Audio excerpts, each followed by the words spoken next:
Bapa dan Putra dan Roh Kudus. Amin. Saudari dan saudaraku, salam seroja, sehat rohani dan jasmani. Judul permenungan dan inspirasi kita pada hari ini, memiliki Allah di dalam hidup. Ayat temas kita diambil dari Injil Yohanes bab 3 ayat 36. Barang siapa percaya kepada Putra, ia memperoleh hidup kekal.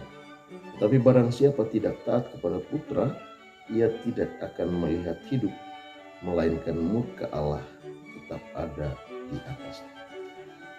Saudari dan saudaraku yang dikasihi Tuhan, masih dalam sequel percakapan Yesus dengan Nikodemus.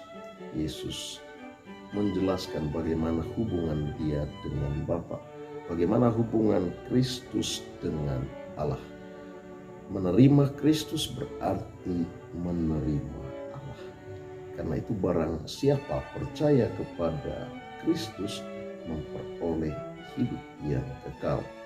Dan sebaliknya, barang siapa yang tidak taat pada Kristus, ia tidak akan melihat kehidupan kekal itu, melainkan murka Allah tetap ada di atasnya.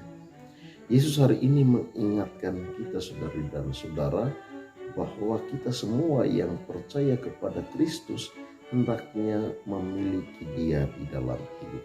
Dia menjadi jaminan, Dia menjadi dasar bagi kita untuk berharap akan kehidupan yang kekal. Barang siapa yang beriman kepada Kristus akan menemukan jalan kepada kehidupan kekal itu. Kristus juga memperkenalkan dirinya sebagai jalan kebenaran dan kehidupan. Yesus dalam pewartaannya selalu memperkenalkan tentang Allah. Dia selalu membawa Allah di dalam seluruh hidupnya, memperkenalkan tentang Allah, memperkenalkan tentang kasih-Nya.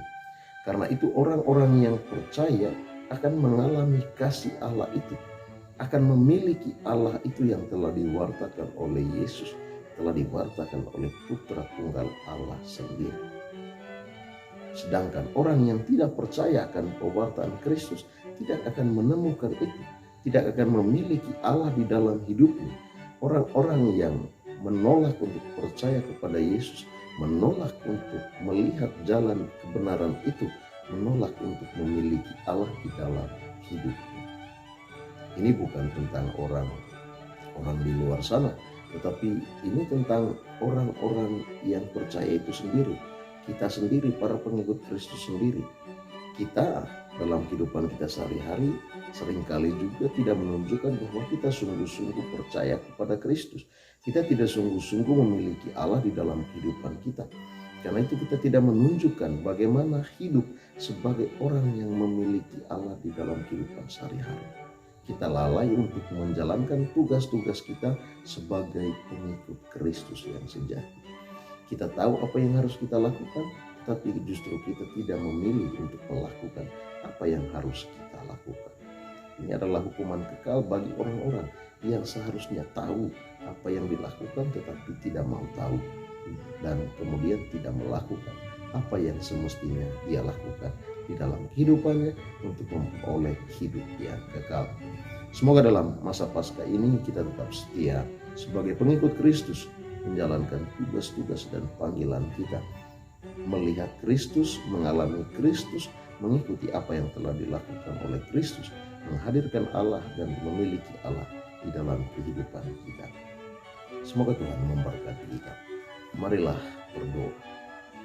Allah Bapa yang Maha Baik, kami bersyukur dan berterima kasih kepadamu karena melalui Kristus Putra-Mu Engkau telah memperkenalkan diri-Mu kepada kami. Semoga kami dapat mengalami Engkau selalu dalam kehidupan kami sehari-hari berkat pewartaan dan penebusan Putra-Mu. Terima kasih untuk kasih dan kebaikan-Mu kepada kami. Semoga kami setia menjadi pengikut-Mu, melaksanakan apa yang Engkau kehendaki dalam kehidupan kami sehari-hari. Demi Kristus Tuhan dan pengantara kami. Amin. Tuhan bersamamu dan bersama rohmu. Saudari dan saudaraku sekalian, senantiasa mendapat berkat dan perlindungan dari Allah yang Maha Kuasa, dalam nama Bapa dan Putra dan Roh Kudus. Amin.